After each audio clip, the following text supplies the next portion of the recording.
Now, from WYDC TV, this is Big Fox News at 10.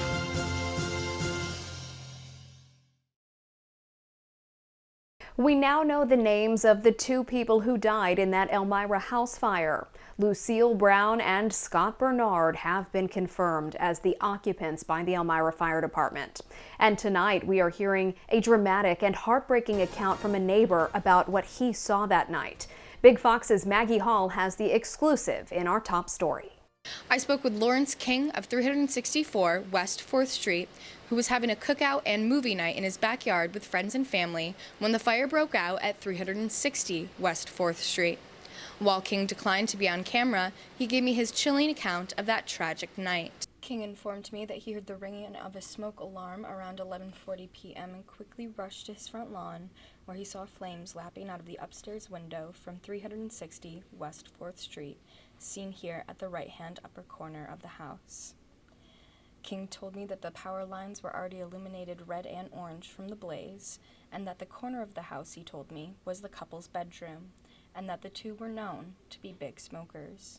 This front door is where King tells me he stood after calling 911, pounding and yelling at the top of his lungs for his two neighbors to wake up and get to safety. King did this until the power line next to the house sparked up and, for his own safety, had to back away to the street. King told me that he suspects the lack of response from the couple makes him feel as though they were already dead.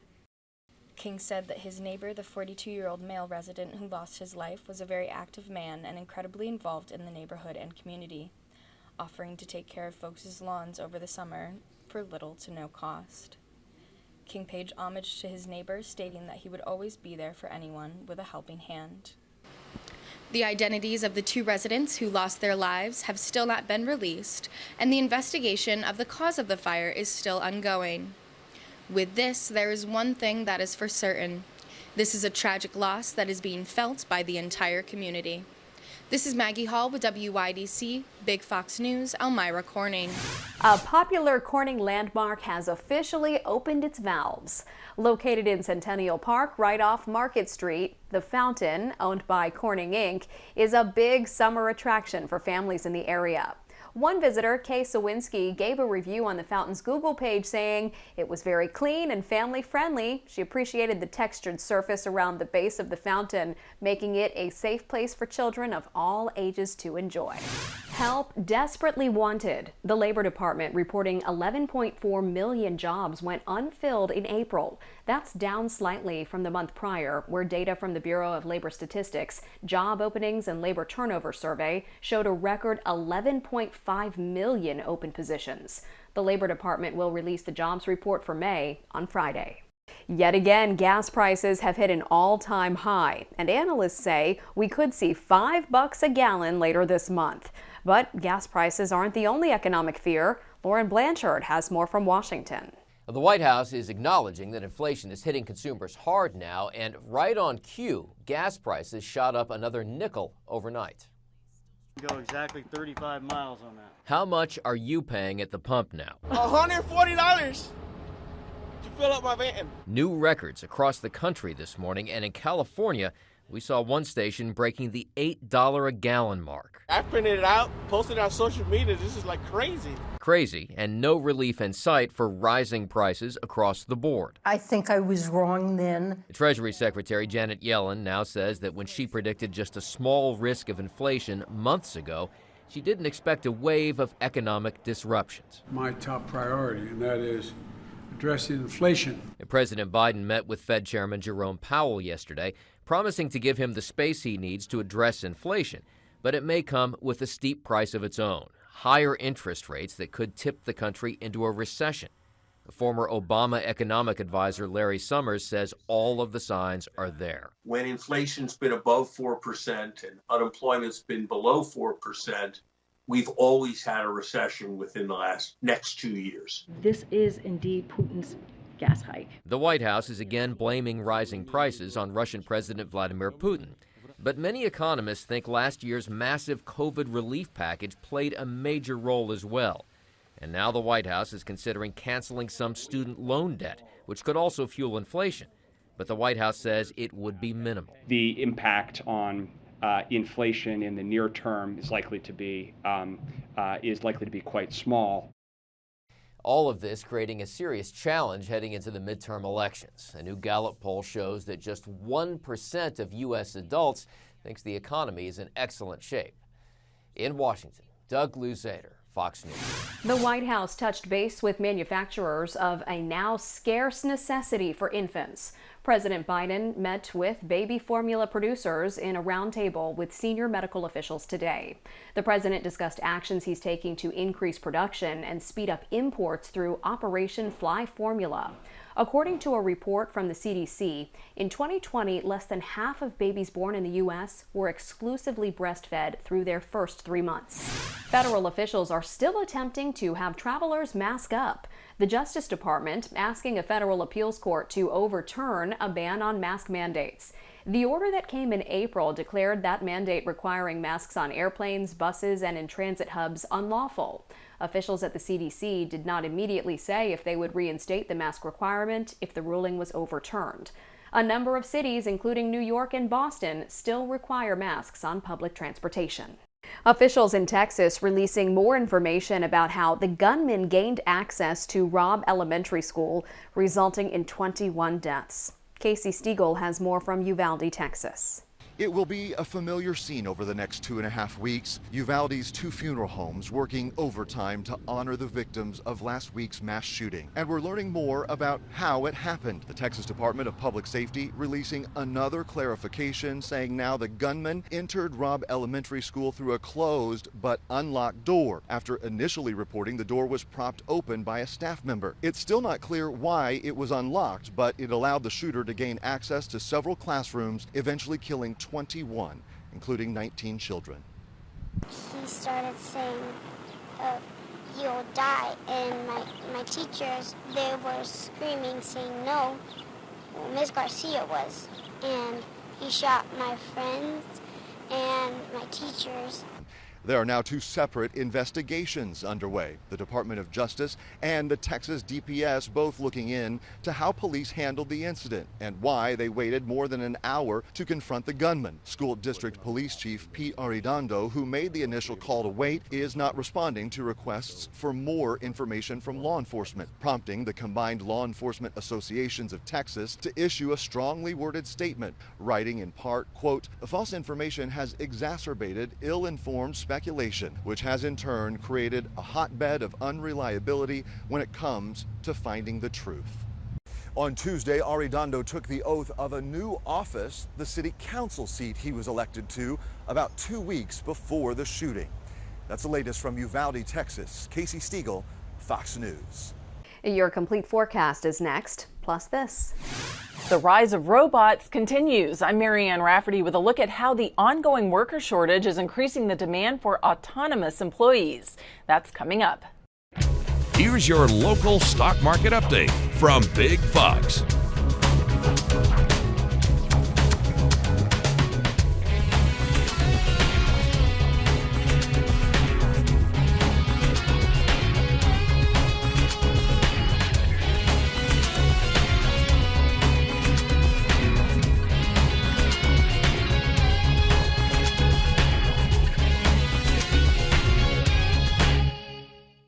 Now, your Twin Tiers forecast from Big Fox. Well, happy June 1st and meteorological summer as we did end off the month of May and head into June with those warm temperatures. We even topped off at 90 degrees in Elmira for your Tuesday, and then we saw that was fuel for those strong showers and thunderstorms today. Overall, we'll keep an isolated threat through the overnight, but what you're starting to see tap into the region is looking at those winds. We go from a westerly wind to a northerly wind, so we're going to start to pull in those cooler temperatures now. Our big drop off is going to hold off until about Saturday, but you'll start to note that cooler atmosphere, especially as we're not going to see those 90s move into the forecast. But those storms did roll through. You can see in Binghamton's camera, you can see even that line of storms that pushed on through, brought some heavy downpours, some severe storms even across the area. And what we'll trend in to see as we step into your Thursday and Friday forecast is that with that moisture in the atmosphere and still not seeing a drier air mass just yet, you are going to see some foggy conditions. We're also going to keep the chance for some maybe stray showers and then potentially even a rumble of thunder from Thursday night into Friday Friday morning. Not expecting severe weather, but there is going to be a shower or two that you may still need the umbrella, especially depending on the arrival of that frontal system. But then that frontal system is going to start to pull in drier and cooler conditions. So we'll see as Thursday, temperatures will be near seasonal, but we'll start to drape those down as we head into that Saturday forecast. So hanging on to near seasonal on Friday, and then our colder day is going to be on Saturday. But the good news about some of those cooler conditions is it is going to be paired with some sunshine. As we have that sunshine on Friday, we should keep it through Sunday before we start to track some changes into early next week. So rolling through that forecast, you start off the day with those quieter conditions. So not expecting anything until later into the afternoon. Maybe a stray shower or two to mention daytime, but then you're going to see even that darker cloud cover as well as some of that reflectivity increase at times as we head from Friday evening into our Thursday evening into Friday morning. They're possible. So a mention of a thunder, rumble of thunder, and maybe a brief downpour, but outside of that, we're not expecting any severe weather, and then we'll turn to some sunshine on Friday. So Thursday's temperatures ahead of that frontal system, we're looking at those mid-70s possible, so still looking at least near that average of 76 degrees. We'll hang on to the 70s as we head into your Friday forecast as we stay under some sunshine. A few areas, especially up towards the Finger Lakes, will be able to sit into those 60s for your Friday, and then we continue to watch that temperature trend dwindle. But it doesn't stay there, so we have only a high of about 69 degrees on Saturday, as that is upwards of 5 to 10 degrees below average. You're at least seeing the sunshine, and we have kicked out that humidity value. So enjoy the sunshine all the way through that weekend forecast. Some increased cloud cover on Sunday with a high temperature of 73 degrees. We're back into those mid-70s, so even looking at near average as early as Sunday or as Monday, but we are going to be tracking in that chance for some more scattered showers and thunderstorms, as well as potentially another shift up in those temperatures as you head from Saturday or from Tuesday into Wednesday.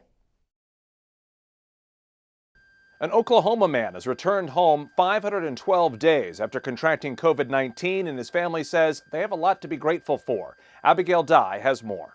512 days, a long time to be away from friends and family and the comfort of your own home. And now John Rampy gets to be with loved ones in his own home. They threw him a coming home party after he was finally released from a long-term care facility. He first went to the hospital after contracting COVID-19 in January of 2021. Since then, complications from COVID had him move between 8 different care facilities. But now he sits surrounded by his 3 children and wife, saying their prayers got him through the worst of it. Becky West, John's daughter, says the last year and 4 months has been a roller coaster, and it was their community around them that got their family standing here happy today. Hundreds of things that people have done for us this last year that have blessed our lives. And that's the one thing we've realized is how important that community is and that we need them. The pandemic literally changed the way the world works, with many companies continuing to struggle as they combat persisting employment shortages. But that's where robots come in. Marian Rafferty has a look at how one country is capitalizing on technology to help keep businesses running. Sci-fi movies gave us the fear that robots would one day take away our jobs, but in many countries where businesses would gladly hire humans, people still aren't returning to the workforce at pre-pandemic levels, forcing more companies to rely on robots to desperately fill their employment gaps. Replacing the need for manpower on site with autonomous solutions is gaining real traction. And Singapore is helping to lead the way. According to the International Federation of Robotics, Singapore has one of the largest number of robots in its workforce, with more than 600 bots per 10,000 human employees. And they're infiltrating a variety of industries. Like Spot, who patrols construction sites. This little guy surveys progress on buildings and reports back to off-site officials in real time. Shelf-reading robots over at one of Singapore's public libraries are also fulfilling more tedious tasks, like scanning labels on thousands of books to make sure they're in the proper location. The hotel industry is also benefiting from cleaning robots. They are busy mopping floors and even controlling pests, like this one that zaps mosquitoes. And while most people need a little coffee break during the day, robots running coffee shops don't need to take breaks or call out sick. Even though robots are taking over some menial jobs, their widespread use is creating the need for additional jobs in engineering and software development. Employers hope these higher-paying jobs will be more desirable for people. From California to Florida, animal shelters across the nation are reporting that they're running out of space for dogs, especially large breeds. One reason, the demand for pandemic puppies has fallen as people return to work. Austin Westfall visited a shelter in Charlotte, North Carolina, and they say one way the public can help is by fostering an animal. The folks at Charlotte Animal Care and Control know that taking care of a dog is a big responsibility, so instead of adopting one right away, they say you might want to consider doing a test run by fostering. All shelters across the country need your help, and one of the biggest ways that you can help is by fostering.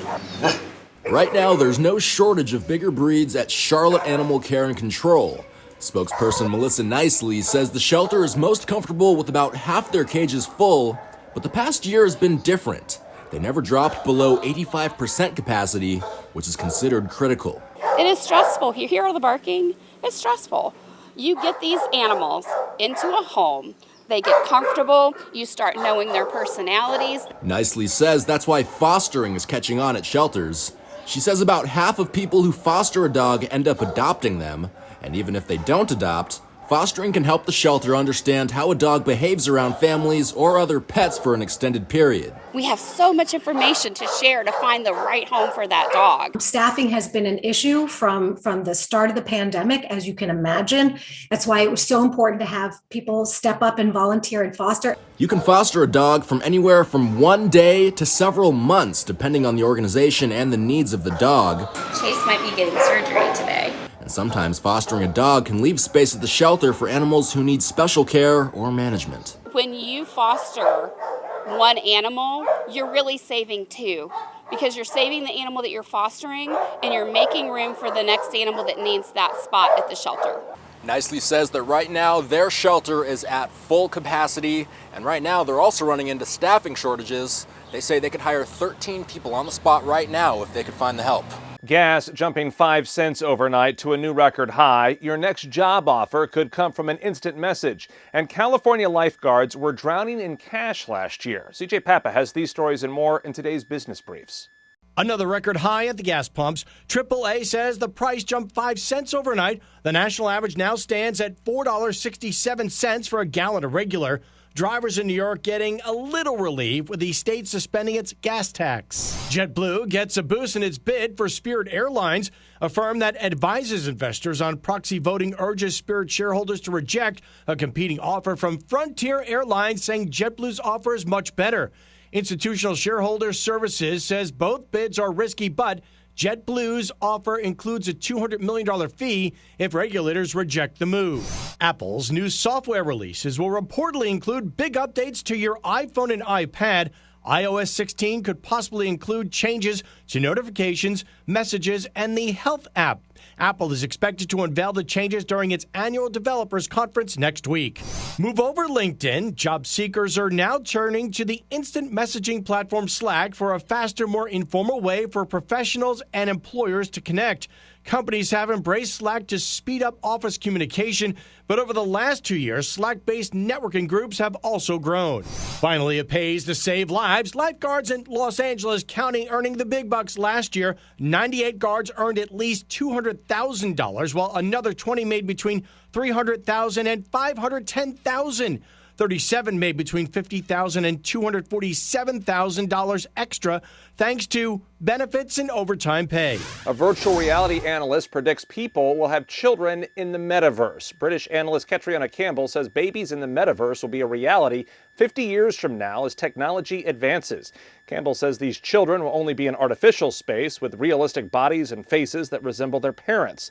The parents will be able to wear headsets and other virtual reality devices to interact with their kids and make the experience more realistic. She says children in the metaverse will be cheaper to maintain compared to a child in the real world. We want to leave you with a smile. Scientists believe they found the largest plant in the world, and it is underwater. A seagrass meadow of Poseidon's ribbonweed was discovered in Shark Bay, Australia. Scientists confirmed with genetic testing the seagrass bed is one genetically identical plant, a single organism that grew by cloning itself. The meadow, estimated to be at least 4,500 years old and covers almost 70 square miles. The scientists believe the meadow used to be larger, but storms and climate change killed some of it off. That does it for us. I'm Jamie Holmes. Thanks so much for watching.